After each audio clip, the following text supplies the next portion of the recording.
পিরোজপুরের ৭ উপজেলায় রয়েছে ৩টি সংসদীয় আসন। ১০,৪২,০০০-এর এই জেলার পশ্চিমে বলেশ্বর নদী বাগেরহাটের সাথে জেলাকে বিভাজিত করেছে।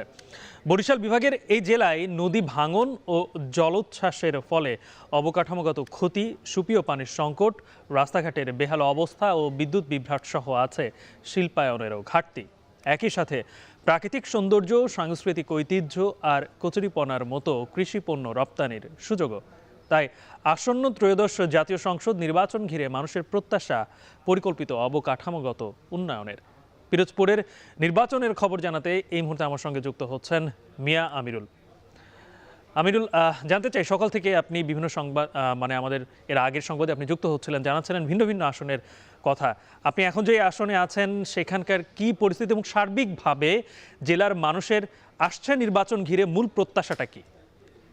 Amrapali fruit syrup, real magic in every drop.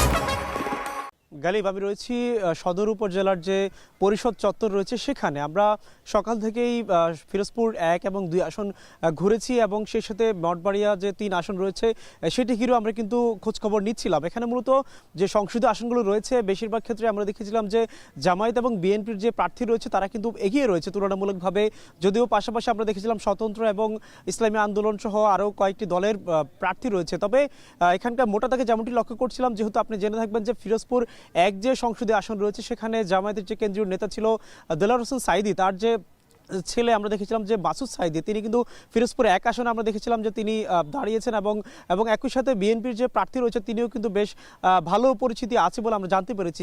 বিশেষ করে বলা চলে ফিরোজপুর ১ যে সংসদীয় আসন রয়েছে এবং ২ কিংবা ৩ আসন, সেখানটার মানুষের যে মূল প্রত্যাশার জায়গা কিংবা মানুষের যে মূল যে কথাটি সেটি হচ্ছে তারা যেটি বলছিলেন যে মূলত অবকাঠামোগত উন্নয়নের কথা। যেহেতু অবকাঠামোগত উন্নয়নের সাথে আপনি জেনে থাকবেন যে এখানটায় কর্মসংস্থানের একটি বিষয় জড়িত রয়েছে। এবং আপনি আরও একটি বিষয় জানেন নিশ্চয়ই যে যেহেতু ১ মাস পরে ত্রয়োদশ জাতীয় সংসদ নির্বাচন, এই নির্বাচনের আর ১ মাস ঘিরে যেহেতু এখনও প্রার্থীরা তাদের প্রচারণা আনুষ্ঠানিকভাবে শুরু করতে পারেনি, সেটি ২২ তারিখ থেকে শুরু হবে, ২২ জানুয়ারি থেকে। তবে এখনকার যে অবস্থা আমরা লক্ষ্য করছিলাম, তারা কিন্তু ভেতরগতভাবে যে ভোটারদের সাথে তাদের যে বিষয়গুলো রয়েছে কিংবা প্রত্যাশার জায়গাগুলো তারা কিন্তু সেগুলো বলছেন এবং ভোটাররাও কিন্তু তাদের যে চাওয়া পাওয়াগুলো তারা কিন্তু সেটি করছেন। এবং আমরা দেখছিলাম যে ফিরোজপুরের এখানে যে বলেশ্বর যে নদী রয়েছে এবং সেই সাথে আমরা দেখেছিলাম এখানকার যে বাংলাদেশ চীন যে মৈত্রী সেতু রয়েছে, ৮ম সেতু, সেটি ঘিরে আমরা দেখছিলাম যে ফিরোজপুর ১ এবং ২ আসনের মাঝামাঝি সেটি অবস্থান করছে বেকুটিয়া সেতু।